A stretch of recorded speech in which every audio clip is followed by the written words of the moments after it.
আপনি কত টাকা লোন করতেছেন, আপনার ইনকাম, কারেন্ট ইনকাম কত, আপনার ক্রেডিট স্কোর কিরকম, আপনার ডাউন পেমেন্ট কিরকম। আপনি যদি এখন $5,000 বাড়ি কিনে মান্থলি ইনকাম করেন, তাহলে আপনাকে চিন্তা করতে হবে 1500, 1600 অথবা 1800, ম্যাক্সিমাম হয়তো $2,000 মান্থলি পেমেন্ট যাতে থাকে। আপনি যে ডাউন পেমেন্ট দিয়ে বাড়ি কিনতেছেন, বাড়ি কেনার পরে আপনাকে প্রপার্টিটা মেনটেন করতে হবে, আপনার ইমার্জেন্সি ফান্ড লাগবে, ইভেন আপনার এই বাড়ি কেনার পর হয়তো আপনার একটা গাড়ি কিনতে হবে।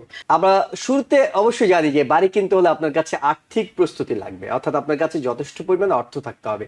সেই আর্থিক প্রস্তুতিটা আসলে কি ধরনের আর্থিক প্রস্তুতি? আপনাকে কি পুরো বাড়ির কেনার মতো আর্থিক প্রস্তুতি থাকতে হবে, নাকি $10,000 নিয়ে নেমে যেতে পারবেন? মানে কোথায় গেলে আপনি মনে করবেন ইউ আর রেডি?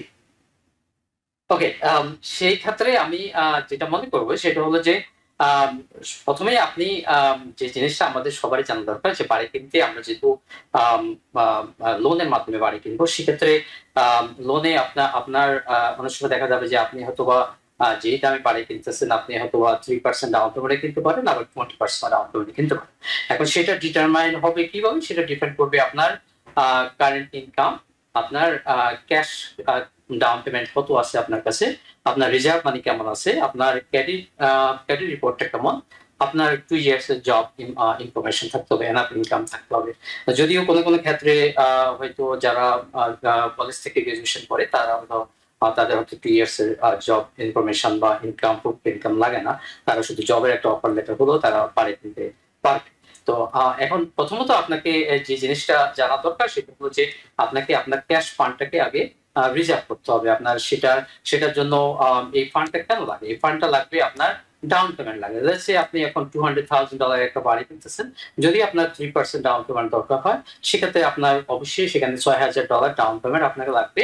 আর বাকি যে 194,000 যে ফান্ড হবে সেটা আপনি লোন করবেন। এখন এই ডাউন পেমেন্টটার সাথে আপনার আরো আরো যে জিনিসটা খরচ লাগে জি, সেটা হলো যে একটু থামাবো আপনাকে। সেটা হলো এই ডাউন পেমেন্টের সর্বনিম্ন কত শতাংশ, মানে কত শতাংশ ডাউন পেমেন্ট সর্বনিম্ন দিলে আমি বাড়ি কেনার সাহস করতে পারবো? সেটা আসলে ডিটারমাইন হবে যে আপনার কয়েকটা বিষয় উপরে। যেমন ধরুন আপনার ডেট রেশিওটা ইনকামের সাথে কতটুকু আছে, কোন কোন যে এভারেজ সেটা ধরেন 43 থেকে 50% রেশিও থাকতে হবে। আপনার সেটা ডিটারমাইন করে কি হবে, যে আপনার ধরেন আপনি এখন $5,000 ইনকাম করছেন। $5,000 ইনকাম করার পরে আপনার এখানে দেখা যাচ্ছে কার লোন আছে, ইন্স্যুরেন্স আছে, আপনার সেই এক্সপেন্স অথবা অন্য কোনো লোন আছে। এই লোন গুলার যে ডেইলি আপনার যে মান্থলি যে পেমেন্ট থাকে, এই পেমেন্ট প্লাস আপনি যে প্রপার্টি কিনতেছেন সেখানে আপনি কত টাকা লোন করতেছেন, সেখানে মান্থলি পেমেন্ট কত হবে, সেটা যোগ করতে তারা ডেট এবং ইনকাম রেশিওটা এটার ক্যালকুলেট করেন। তো সেটা আপনি কারণ সেটা ডিপেন্ড করবে টোটালি, আমি আবারও বলছি, সেটা ডিপেন্ড করবে আপনার আপনি কত টাকা লোন করতেছেন, আপনার ইনকাম, কারেন্ট ইনকাম কত, আপনার ক্রেডিট স্কোর কিরকম, আপনার ডাউন পেমেন্ট কিরকম, সেটার উপর ডিপেন্ড করবে আপনার কি 3% লাগবে নাকি 20% লাগবে। আবার আপনার প্রোগ্রাম টু প্রোগ্রাম ভ্যারি করে। আবার আপনার দেখা যাচ্ছে যে আপনি হয়তো বা এখন 3% বাড়ি দিতে পারবেন, কিন্তু সেই ক্ষেত্রে যদি আপনার ইনকাম লেভেল কম থাকে, যদি আপনি বেশি দামে বাড়ি কিনেন, তখন কিন্তু তারা সেটা অ্যালাউ করবেন, তখন আপনার ডাউন পেমেন্টটা বাড়াতে হবে। তো ঠিক। আমি যে জিনিসটা আমাদের প্রথমেই জানা দরকার সেটা হলো যে আমাদের বাড়ি কেনার আগে আমাদের ক্যাশ ফান্ড কতটুকু আছে সেটা আপনাকে আগে জানতে হবে, এবং আপনি কত টাকার বাড়ি কিনতে চাচ্ছেন। তো আপনি ডিটারমাইন করতে হবে যে আপনি কত টাকার বাড়ি অ্যাফোর্ড করতে পারবেন। আপনি যদি এখন $5,000 বাড়ি কিনেন, মান্থলি ইনকাম করেন, তাহলে আপনাকে চিন্তা করতে হবে 1500, 1600 অথবা 1800, ম্যাক্সিমাম হয়তো $2,000 মান্থলি পেমেন্ট যাতে থাকে। তো এখন এই ধরেন এই পেমেন্টটা ডিটারমাইন করার পরে আপনাকে আপনার আরেকটা জিনিস লাগবে, সেটা লাগবে যে আপনার ক্লোজিং কস্ট। এখন ক্লোজিং কস্টের ক্ষেত্রে আবার আপনার প্রোগ্রাম টু প্রোগ্রাম ডিফার হবে। কোন কোন প্রোগ্রাম আছে যেমন আপনার ক্লোজিং কস্ট যদি আপনার নো ডকে যান, তখন আপনার ডাউন পেমেন্টটা বেশি লাগবে, ক্লোজিং কস্টটা বেশি লাগবে। এই ক্লোজিং কস্টের মধ্যে কি কি থাকে? ক্লোজিং কস্টের মধ্যে থাকে অ্যানুইটি থাকে, আপনার টাইটেল ইন্স্যুরেন্স থাকে, আপনার হয়তো মর্টগেজের ইন্স্যুরেন্স আছে, বা আপনার যদি লেস দেন 20% ডাউন পেমেন্ট থাকে, আপনার হোম ইন্স্যুরেন্স থাকবে, আপনার অনেক সময় রিজার্ভ মানি থাকে। তো এইগুলো সবকিছু মিলে আপনার closing cost around 3 to 6% depend করে আপনার প্রপার্টি কোন জায়গায় কিনতেছেন, প্রপার্টি প্রাইস, ট্যাক্সেস, মানে কিছু উপরই এই ক্লোজিং মানে কস্ট। আবার মানে অনেকেই যেটা মনে করেন, আপনি বলছিলেন যে $200,000 একটি বাড়ির উদাহরণ দিয়ে আপনি বলছিলেন যে অনেকে মনে করেন আমার তো তাহলে এটি কেনার মতো সামর্থ্য থাকলে হবে, ক্লোজিং কস্ট, ট্যাক্স, ইন্স্যুরেন্স, এই জাতীয় আরো কিছু বিষয় আছে যেগুলো নিয়ে সম্ভবত আপনার রিয়েলটররা কি বলে থাকেন যে এইসব বিষয় কিন্তু আপনাকে প্রস্তুতি রাখতে হবে।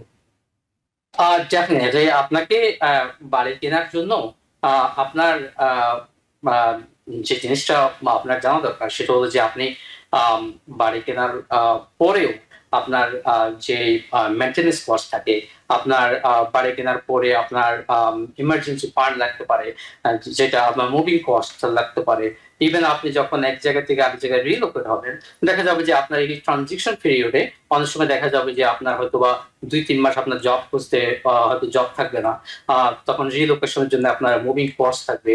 আবার আপনার যে জিনিসটা সেটা হয়তো আপনাকে ব্যাংক হয়তো ধরেন 200,000 একটা প্রি অ্যাপ্রুভাল দিল। এখন আপনি যেটা চিন্তা করতেছেন সেটা হলো যে আমাকে তো $200,000 একটা প্রি অ্যাপ্রুভাল দিল, আমি $200,000 একটা বাড়ি কিনতেছি। কিন্তু আপনি জানেন যে আপনি যে ডাউন পেমেন্ট দিয়ে বাড়ি কিনতেছেন, বাড়ি কেনার পরে আপনাকে প্রপার্টিটা মেনটেন করতে হবে, আপনার ইমার্জেন্সি ফান্ড লাগবে। ইভেন আপনার এই বাড়ি কেনার পর হয়তো আপনার একটা গাড়ি কিনতে হবে। এখন গাড়ি কিনতে গেলে সেখানে আপনার যদি মান্থ $300 এর ফাইন্যান্স মান্থলি পেমেন্ট থাকে অথবা লিজ করলেন, তারপর ইন্স্যুরেন্স থাকবে, দেখবেন যে আপনার $400 এক্সট্রা এখানে বাজেট আছে। তো এখন আপনাকে ডিটারমাইন করতে হবে আপনি বাড়ি কেনার পরেও আপনি সেই টাকার যেই প্রি অ্যাপ্রুভাল, যে লিমিট আপনাকে ম্যাক্সিমাম প্রাইস রেঞ্জ দেওয়া হচ্ছে, আপনি আপনি কম্পারেবলি কতটুকু অ্যাফোর্ড করতে পারবেন সেই জিনিসটা আপনাকে অবশ্যই মনে রাখতে হবে। আর বাড়ি কেনার আগে যে বিষয়টা সেটা হলো আপনাকে আপনার ডকুমেন্টেশন গুলো রেডি রাখতে হবে, আপনার 2 ইয়ার্স এর ট্যাক্স রিটার্নটা আপডেটে রাখতে হবে, আপনার ক্যারিয়ার স্কোরটাকে আপনি মেনটেন করতে হবে। আপনি ইজিলি অনলাইনে আপনার ক্যারিয়ার স্কোর ভেরিফাই করতে পারেন। ইভেন আপনার মানে সেক্ষেত্রে ক্রেডিট স্কোর কত হলে প্রথমবারের মতো যারা বাড়ি কিনবেন তাদের জন্য আপনারা মনে করেন যে এইটি পারফেক্ট? সেক্ষেত্রে এখানে আমরা যেটা জানি সেটা হলো যে আপনার মিনিমাম 580 যদি আপনি এফএসএ প্রোগ্রামে যান, সেক্ষেত্রে আপনাকে 3% ডাউন পেমেন্ট অ্যালাউ করবে। আর যদি আপনার ক্যারিয়ার স্কোর বিলো 580 হয়, 580 হলে এফএসএ তে তখন দেখা যায় আপনার ডাউন পেমেন্টটা 3% থেকে আপ টু হয়তো 10% চাইতে পারে। আর এফএসএ আবার এখানে আবার এখন রিসেন্টলি গভর্নমেন্ট যে নিয়ম করছে সেটা হলো যে যদি আপনি এখানে রেসিডেন্সি না থাকে আপনাকে এফএসএ প্রোগ্রামে কোয়ালিফাইড করবে। সেক্ষেত্রে আবার কনভেনশনাল আপনি যাইতে পারেন, বাট কনভেনশনালে যেটা হয় সেটা হলো যে মিনিমাম 620 লাগে, অথবা কোনো কোনো ল্যান্ডার হয়তো আরো বেশি ক্যারিয়ার স্কোর দেখতে পারে। আবার তখন আপনার ডাউন পেমেন্ট কনভেনশনালও আপনি 3% বাড়ি কিনতে পারেন। তো আমি যেটা বলবো এফএসসি হলে 580, এটা হলো স্ট্যান্ডার্ড, সেক্ষেত্রে 3.5%। আর যদি আরো যদি বিলো হয় সেক্ষেত্রে আপনার ডাউন পেমেন্টটা বেড়ে, আর কনভেনশনাল মিনিমাম 620 ক্যারি স্কোর লাগে। আর যদি খুব ভালো ক্রেডিট স্কোর হয় তাহলে কি আপনার ব্যাংকের লোন পাওয়ার হারটা কি বেড়ে যাবে, এমন কোনো বিষয় আছে?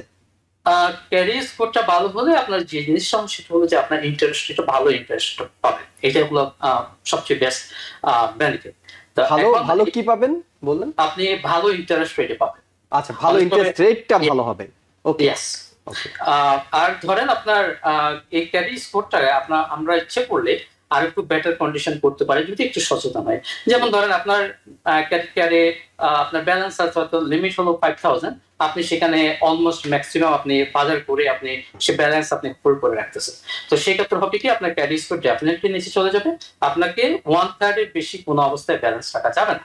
এটা হলো বেসিক নিয়ম। এইটা নিয়ে মোহাম্মদ আফসার, এটা নিয়ে আমরা মানে যারা আসেন আপনারা ইভেন লোন অফিসারদের সাথেও আমি কথা বলি, তারা কেউ না মানে স্পষ্ট করে বলতে পারেন না যে কত শতাংশ আসলে খরচ করলে ভালো। কেউ বলেন 10%, কেউ বলেন 20%, আপনি বলছেন 1/3।